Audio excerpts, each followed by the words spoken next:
Oh, right. So for this one was a little bit of a drive. I think it was about an hour for me to get to where I'm going. But I got sent out to do some city sidewalks. It is considered a state job as there was state money involved. So I was bringing out here state certified 1000 psi mix.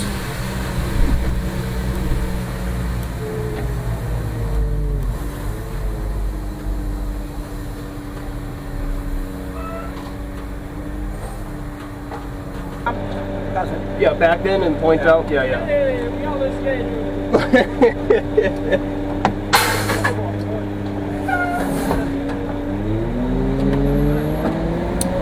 So pretty much the entire job was them installing or repairing ramps for crosswalks and such. And they're also raising the curb to match the new sidewalk. So basically, they had probably 4 or 5 sections of sidewalk to do. They had it spread out across 2 days, so this was the first day. Then I actually went out the next morning to do the second part of it. But basically, I'm going to set the curb in with concrete, and then pull backwards and fill in where the sidewalk is, and then move on to the next section. So I skipped myself getting set up, but I got it mixed up to a 5. The state specifies 5-inch slump plus or minus 1 inch. So usually most city sidewalk crews will have you do a 4, 4.5, sometimes a 5. They wanted a 5 this time around. It was a hot day. They wanted to give themselves at least a little bit of extra time to work with it before it started to set up on them. But here I'm just doing the curb. Curb is usually a little bit interesting because the amount of space that you have to actually put the concrete in is very, very low. As you can see here, I have a very, very narrow channel to actually put concrete, and then it gets even narrower, and then all of a sudden it widens up to a huge crevasse that I have to put concrete in. So it's, sometimes can be messy.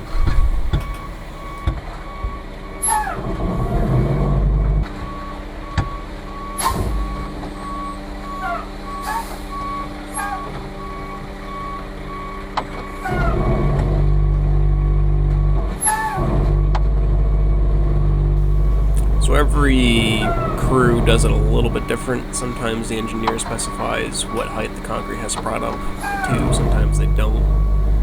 So in this case, I was just moving along, assuming that there was one strip of concrete right up against the curb, and then they would move on to the sidewalk itself. But apparently, they wanted to fill the entire crevice with concrete right to the bottom of the tar, and then it would get tarred over the top of that. So that's why I moved back up and started pouring concrete back in here again. When the curb crevice is as wide as this, it's really easy to not make a mess and do a good job. But when it gets really tight, sometimes there's just nothing you can do but trick a little out, and then they'll have to work with a shovel to get it down in there.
usually the goal for pouring sidewalks is to never have to pull back forwards. If you're pulling back forwards, you're doing something wrong.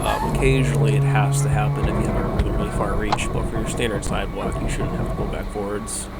You usually sort of start in the far corner and trying to make a triangle pattern towards you. That way, all you have to ever do is let your foot off the brake, let the truck roll back, probably like 6 inches, and then make a swing back and forth. As long as you stay smooth and consistent, the guys on the ground will be happy with you.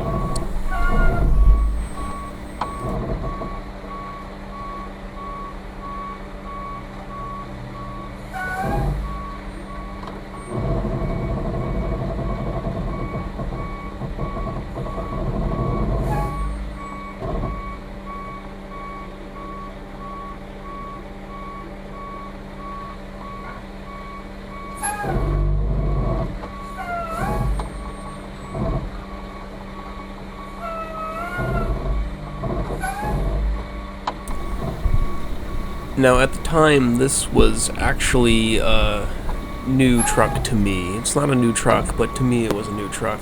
So I was still getting a feel of the controls. If you watch my right arm over there, I'm sort of whipping the joystick back and forth to try and keep it smooth.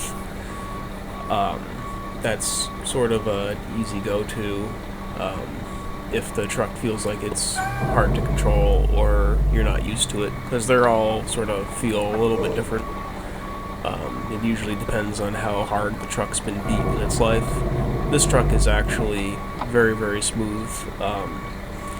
It really only takes a really light touch to move the chute back and forth, but if you have a truck that's more beat, you might have to wrestle with it a little bit more. But at this point, I'm still trying to get a feel for it and stay smooth and whatnot, so as you can see, I'm doing a little bit of a wiggle over there with the joystick.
Sorry. It's alright. Thank you. No problem.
Something a little bit different about what I'm starting with here is there's actually an expansion joint up against the old sidewalk that I'm pouring against.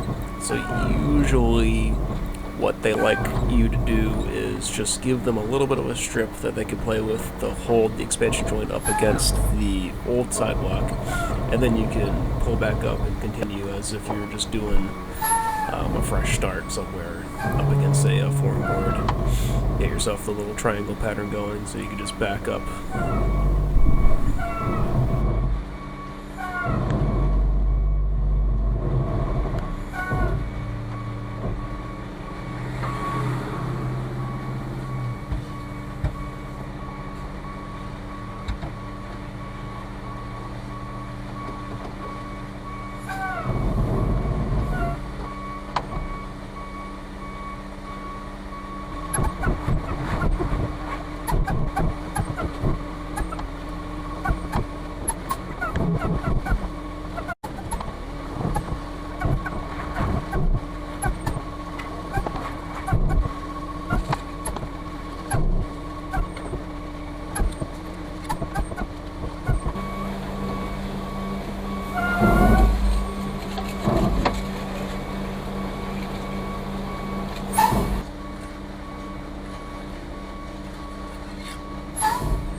As you can see, usually these city sidewalk crews are a pretty well-oiled machine. They all have a job and they all do it well.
I had just gotten the universal single to put a little bit of water on it.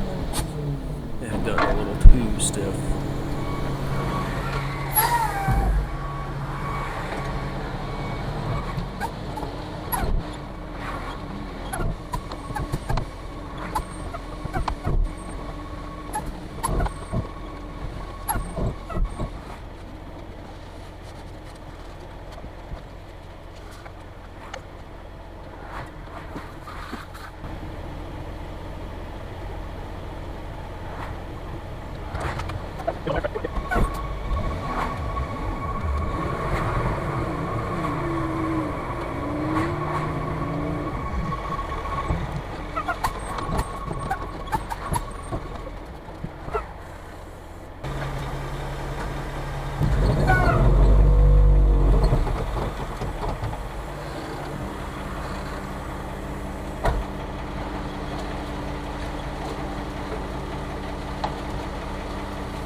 looking for Lipinski. They're not on the corner by Jiffy Lube. That's all done. I'm gonna go up to the next intersection, which is Britain, I think. See something up there.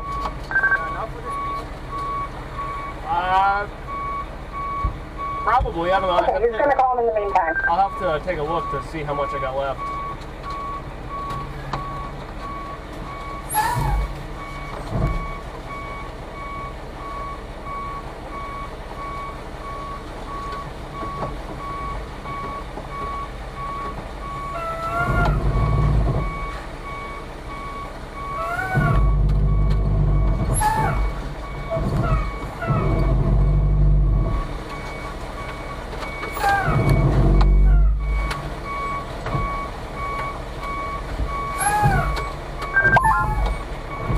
Base to truck 31. He's on the corner of Britain, so he says you'll see him there. Alright.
So that was that. I did some city sidewalks for a little town called Chester, Massachusetts. So I'm heading back to the plant now, go somewhere else. But the next morning I went back out to that job to finish up the rest of it. I had to finish that section. And then there were 2 or 3 more sections a little bit further up that street. But if you like what you see, be sure to subscribe, hit the like button, leave a comment. Also, you can search out Banas Concrete Service on Facebook and Instagram. But, like I said, I'm heading back, gotta get loaded up, gotta go to the next place.